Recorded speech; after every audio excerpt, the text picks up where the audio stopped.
শয়তান ধরার অভিযানে গিয়ে যেন ভালো মানুষ শিকার হয়ে না যায় সেদিকে খেয়াল রাখার পরামর্শ দিয়েছেন বিএনপির স্থায়ী কমিটির সদস্য মির্জা আব্বাস।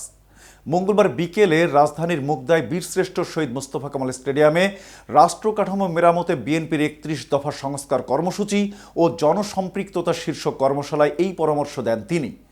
মূলত কি এই শয়তান ধরার অভিযান বা অপারেশন ডেভিল হান্ট এবং সরকারের এই নতুন অভিযান নিয়ে আর কোন হুঁশিয়ারি দিলেন এই বিএনপি নেতা, বিস্তারিত থাকছে প্রতিবেদনের বাকি অংশে।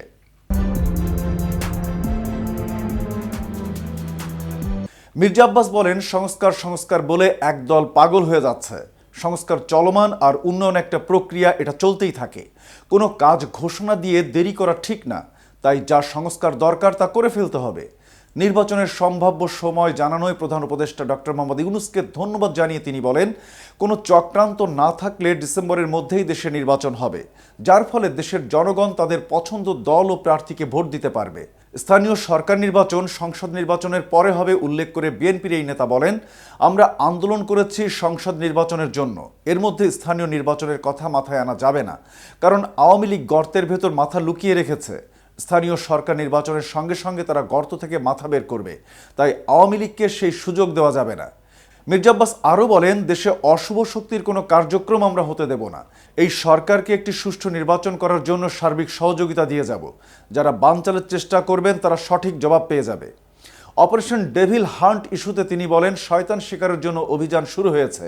ভালো কাজের জন্য সরকারকে ধন্যবাদ জানাই, তবে শয়তান শিকার করতে গিয়ে যেন ভালো মানুষ শিকার না হয়ে যায় খেয়াল রাখতে হবে। তবে শয়তান সরকারের আশেপাশে রয়েছে দাবি করে মির্জা আব্বাস বলেন, গত ১৭ বছর এ ধরনের লোকগুলোকে আওয়ামী লীগ সরকার বিভিন্ন জায়গায় বসিয়ে গেছে। ইউএনও অফিস থেকে শুরু করে ডিসি অফিস কিংবা ঢাকার অফিস, পোশাকি প্রতিষ্ঠানেও এসব শয়তান লুকিয়ে রয়েছে। অনেক শয়তান সচিবালয়ে রয়েছে, যারা এখনো আওয়ামী লীগের পাচাটা গোলাম। তারা আওয়ামী লীগের পারপাস সার্ভ করছে।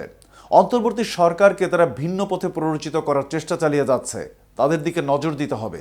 এদিকে সারা দেশে চলমান অপারেশন ডেভিল হান্টকে সরকারের ডিলেইড ডেভিল হান্ট ইনিশিয়েটিভ বলেছেন আমার বাংলাদেশ পার্টির চেয়ারম্যান মুজিবুর রহমান মঞ্জু। তার মতে এই অপারেশনের ফলে খুব বেশি ফল আসবে না। এর কারণ ব্যাখ্যায় মুজিবুর রহমান বলেন, সরকারের উচিত ছিল শুরুতেই এই পদক্ষেপ নেওয়া। প্রথম দিকে এই ব্যবস্থা নিলে বহু ডেভিল পালাতে পারত না, চাঁদাবাজি ও দখলবাজি অনেকাংশে নিয়ন্ত্রণ করা যেত। তিনি সব বাহিনীর সমন্বয়ে একটি সেন্ট্রাল কমান্ড সেন্টার গঠনের বিষয়টিকে ইতিবাচক পদক্ষেপ হিসেবে উল্লেখ করেছেন। এতক্ষণ সাথে ছিলাম আমি শাহনেওয়াজ। কেটিভি নিউজ 24-এর সাথে থাকার জন্য ধন্যবাদ।